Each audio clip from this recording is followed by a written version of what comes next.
Assalamualaikum. 16 Mac 2024. Berita hari ini teman-teman memang nampak makin parah teman-teman. Dunia ni. Kita cerita sedikit apa idea Joe Biden untuk Israel. Kerana terdesak, dia kalah di mana-mana teman-teman di US. Kerana rakyat Islam US menolak Biden sekarang. Dan salah satu, dia akan buka jalan yang besar untuk membawa bantuan makanan untuk rakyat Gaza, dia kata. Dan Joe Biden berkata yang two-state solution adalah jalan terbaik untuk Israel dan Palestin. Dan selepas 2 hari Joe Biden speech, Netanyahu berucap di televisyen dan berkata rakyat Israel berdiri di belakangnya. Walau mereka disembelih, tidak akan ada two-state solution akan dibincangkan. Dan hari Biden buat speech, ayat terakhir dia cakap dia ada meeting dengan Jesus. Maksudnya dia ada meeting dengan Yahoo tentang Jesus meeting. Perkara rahsia telah terbongkar di mana Iran dan US berbincang di belakang pintu. Tapi perbincangan ini pecah diketahui umum. Berita dari Financial Times dan Al Jazeera, US berkata tolonglah slowkan serangan Houthi. Dan UK dan teman-teman terperanjat jika US meminta bantuan Iran. Dan UK dan teman-teman sebenarnya tak ada peluru untuk berperang dengan Yaman. Hanya berharapkan US. Tapi kalau US memberhentikan serangan terhadap Yaman, maknanya dah tak ada apa-apa. Tapi apa yang Yaman nak? Untuk perang di Gaza dihentikan. Jadi perbincangan belakang pintu ini, adakah US dan British terperangkap di Red Sea? Ya, mereka terperangkap teman-teman. Sebab tu US terpaksa meminta tolong Iran. Dan US nak Houthi berhenti menyerang kapal-kapal minyak. Kerana Houthi bukan hanya menyerang kapal minyak Israel sahaja sekarang, tapi kapal US juga. Houthi juga dah test hypersonic missile teman-teman. Dan Houthi akan gunakan di masa hadapan. Mampus kau atuk. Dan Iran kata kami tidak ada masalah. Masalah ini adalah masalah US. Dan Iran tak dapat membantu US dalam masalah US dan Houthi. Dan masalah Houthi adalah Gaza dan Palestin. Jadi teman-teman, hypersonic teknologi ni siapa Siapa punya teman-teman Rusia. Dan kita tahu Houthi pernah menghantar delegasi untuk bertemu dengan Putin. Dan walau US pun masih dalam proses eksperimen untuk mencipta hypersonic missile teman-teman, Houthi dah berjaya. Betul-betul Rusia menyusahkan US. Ketika berita saya semalam Biden katakan askar Islam akan menyerang Rusia.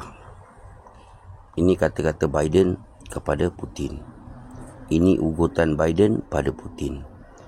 Tapi hari ini Rusia akan mengajar teknologi nuklear kepada mana-mana negara Arab bila-bila masa. Dan tak perlu meminta kepada US. Iran dari dulu minta kebenaran daripada US untuk teknologi nuke, tapi US main-mainkan negara Iran. Dia tak benarkan Iran. Dan apa jadi sekarang? Iran dah ada hypersonic missile teman-teman. Negara Arab dah ada hypersonic missile teman-teman. Negara-negara Islam. Dan 2 minggu ini Macron nak sangat menghantar askar negara di Baltik.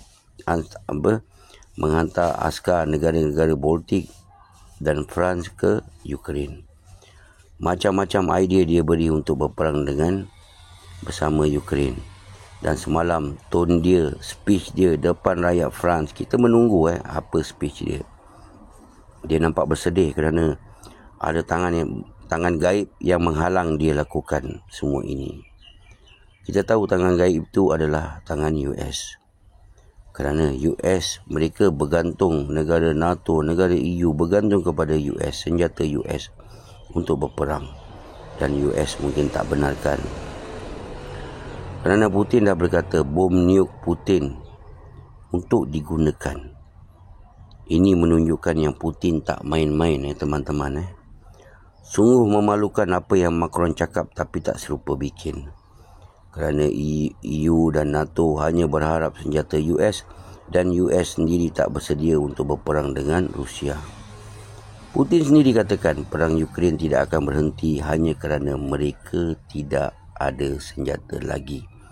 Putin tak kata Ukraine tak ada senjata lagi, tapi Putin maksudkan mereka tak ada senjata lagi. Nampak? Macron ni betul-betul memalukan rakyat France. Dia nak jadi Napoleon. Sejarah Napoleon adalah daripada France kan. Jadi dia nak jadi Napoleon France di era moden ini. Tapi apa yang dia ada? Dia tidak ada apa-apa teman-teman. Dan kita cerita sedikit tentang Yaman. Ansarullah Movement berkata yang mereka hanya menyerang kapal Israel sebelum ini. Dan dia berkata operasi ini akan dibesarkan dan menjaga India Sea juga dengan hypersonic missile. Kapal-kapal yang melalui South Africa, mereka akan memerhati. Seorang Israel, Amir Ayalon, dari ketua kumpulan namanya Shabak, dia diinterview ABC Network. Dia berkata, kita Israel akan aman jika rakyat Palestin ada harapan. Dan kalau saya rakyat Palestin, saya akan berkorban untuk mendapatkan harapan itu. Dan dia kata perang Gaza tak akan berhenti walau kami bunuh Yahya Sinwar. Kerana Netanyahu harus tahu yang Hamas ini adalah rakyat Palestin. Masya Allah. Dia berkata di ABC Network di US. Dia diinterview di sana. Dia ni orang berpengaruh di Israel. Nampak, orang yang berpengaruh di Israel pun tahu yang sebenarnya Yahudi dan Islam boleh duduk satu negara seperti dari zaman Rasulullah sampai sekarang sebenarnya. Tapi kenapa harus bergaduh untuk mendapatkan satu tempat? Assalamualaikum, selamat berpuasa semua dan jangan lupa like, share dan komen untuk membantu channel saya ini. Hoorah everybody!